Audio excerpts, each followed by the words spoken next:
honored to be here at today's event to join the gathering of thinkers and nation builders at the 2025 DePaul Alaje Colloquium. I bring you warm greetings from my husband, His Excellency Chief Olusegun Aremu Okikiola Obasanjo,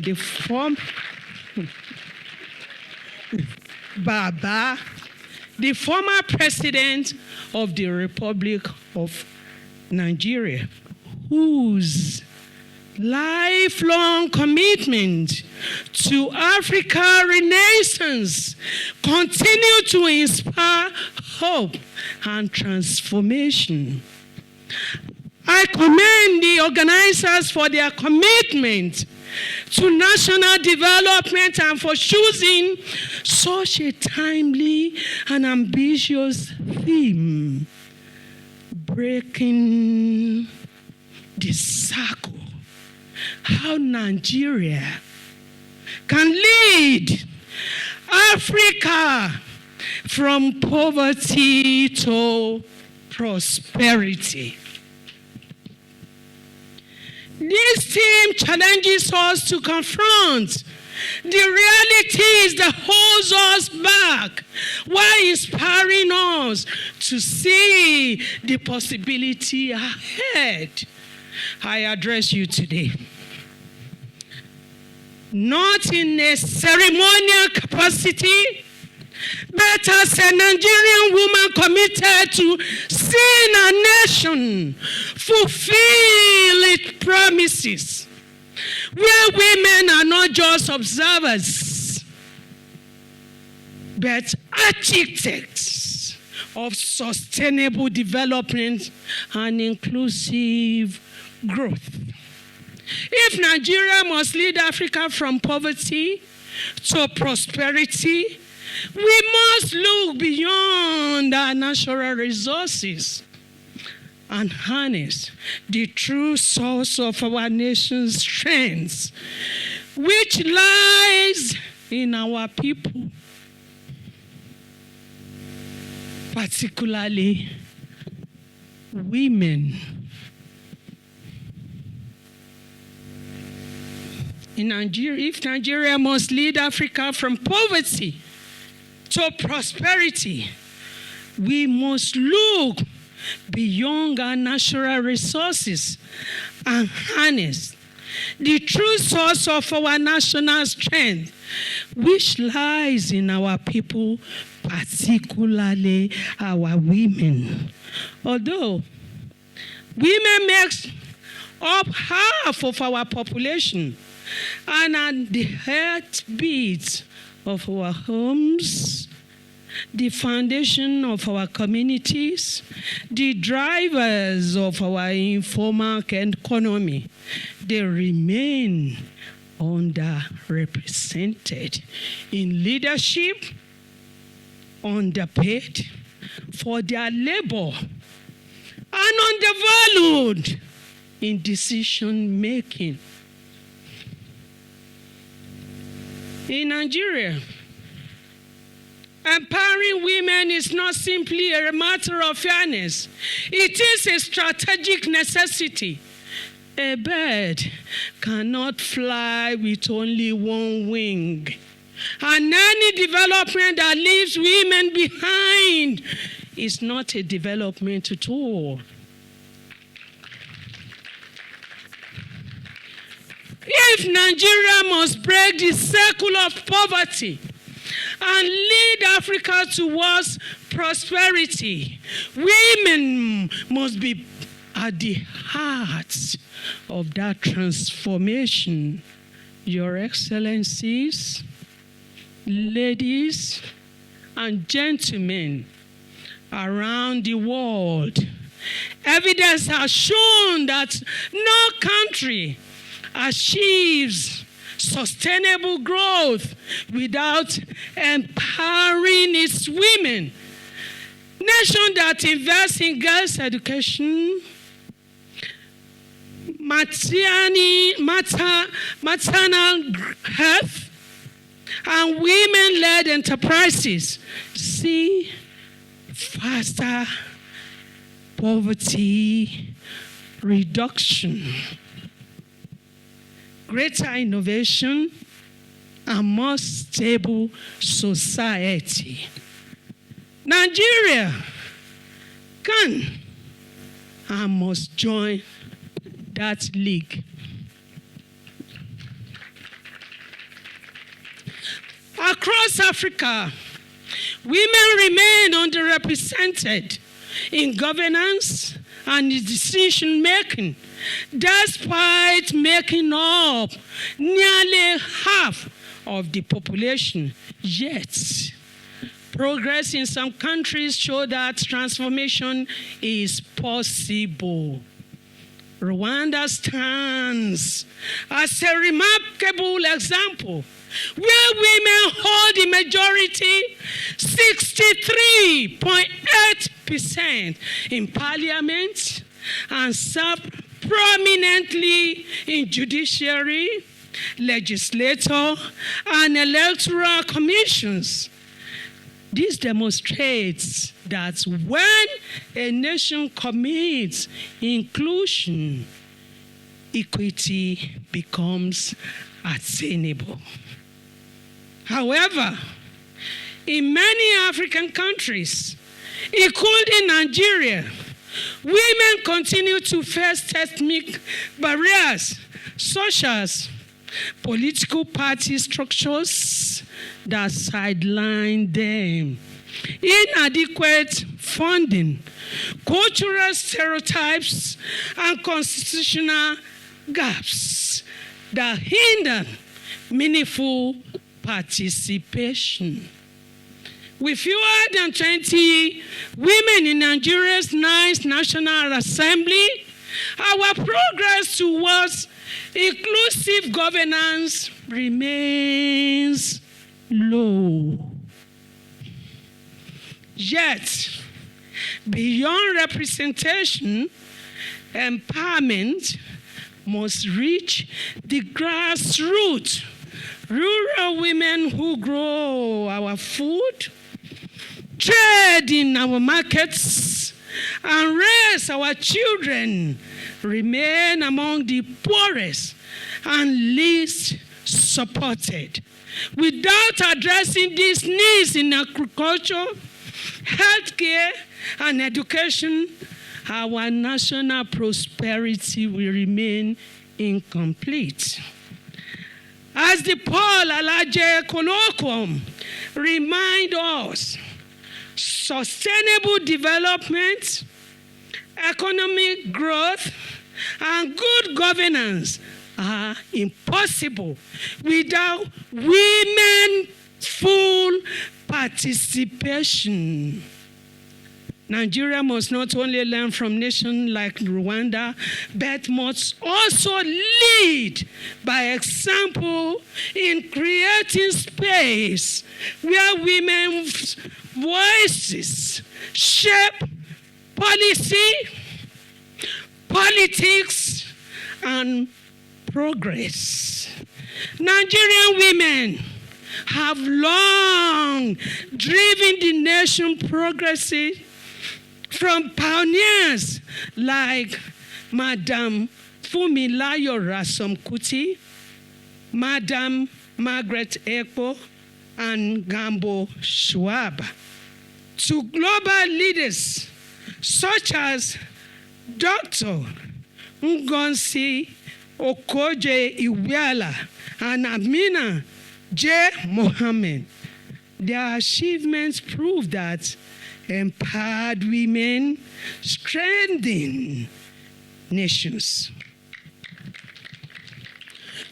To sustain this progress, empowerment must become a national priority through access to quality education, economic inclusion, and supportive financial and governance system that enable women to learn, to lead, and contribute fully to Nigeria's development. As we look forward to the future, we must recognize that breaking the cycle of poverty and achieving inclusive prosperity must not happen by chance.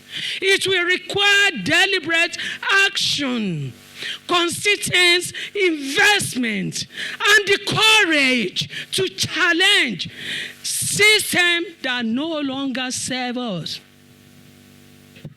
The future of Nigeria depends on what we choose to do today. The policies we craft, the values we uphold, and the opportunities we create for every citizen, especially our women and youth. This is a call to action for every sector of our society.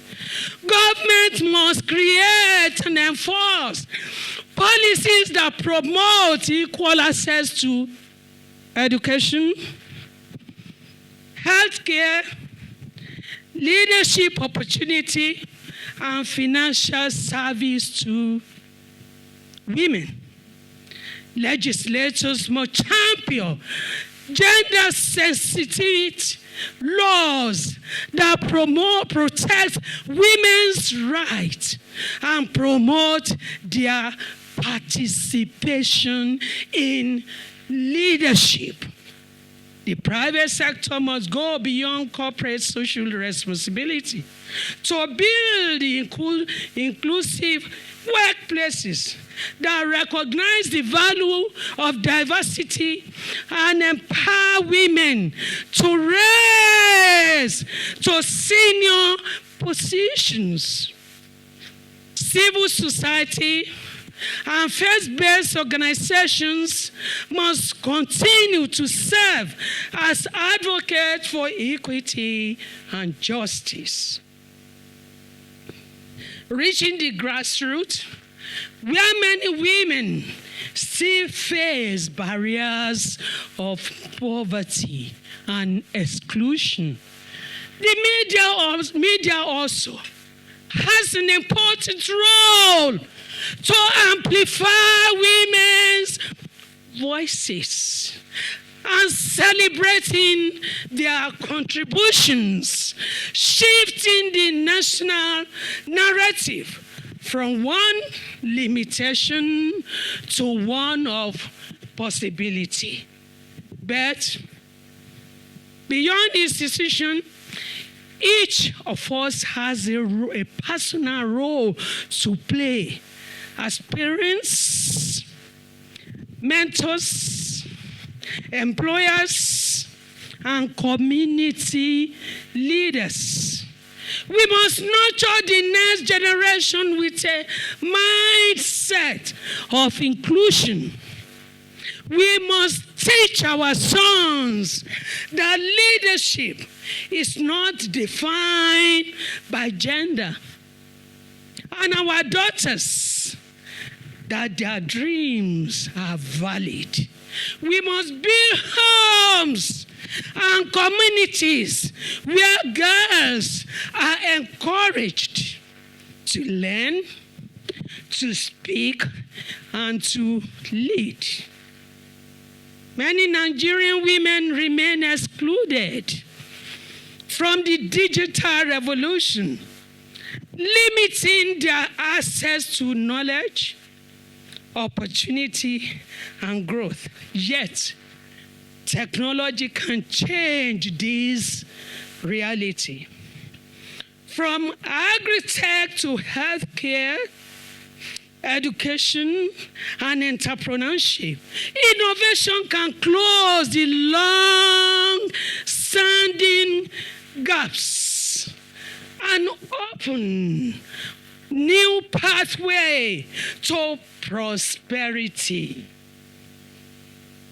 When women are equipped with digital skills, information, and access to capital, They become powerful drivers of progress and transformation. Finally, we must hold ourselves accountable. True empowerment is not a one-time initiative. It is a sustained commitment. Let us measure our success not only by GDP growth or infrastructure development, but by how much opportunity we create for our people, and by how many women rise from poverty to prosperity through education, enterprise, and leadership. The story of Nigeria's future must be written by all of us. Let us imagine a Nigeria where every girl completes her education, where no woman dies while giving birth. Life. That is giving life. Where women's work is valued and rewarded, and where their voices shape national policy. A Nigeria where women-led enterprises flourish, where innovation begins in our community and fuel national prosperity. The future is not our reach. It's not beyond our reach.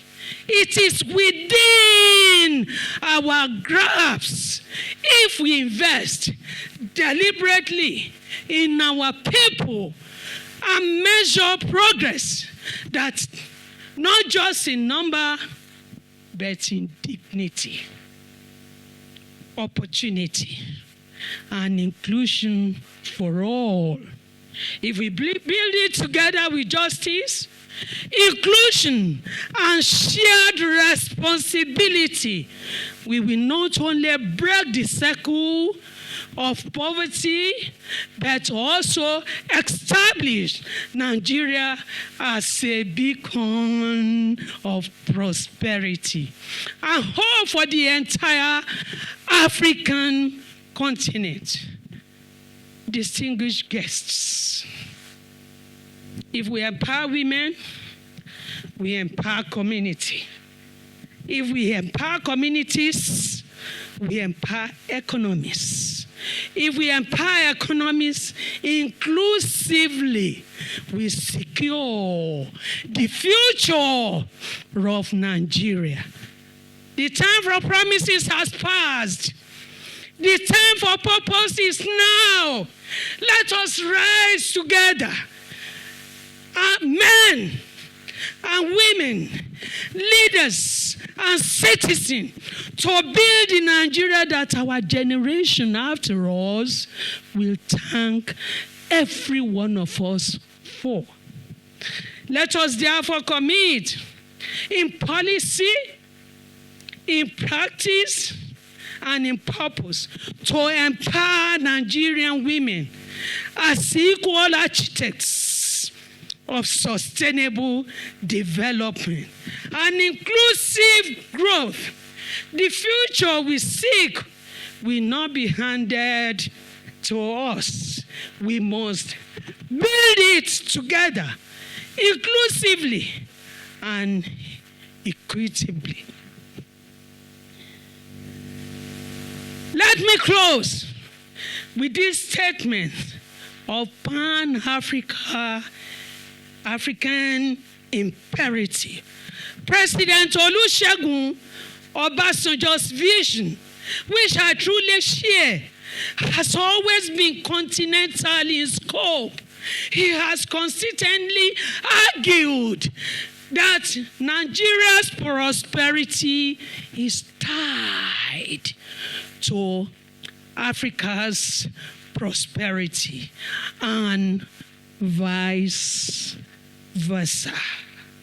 This wisdom apply equally to women's empowerment.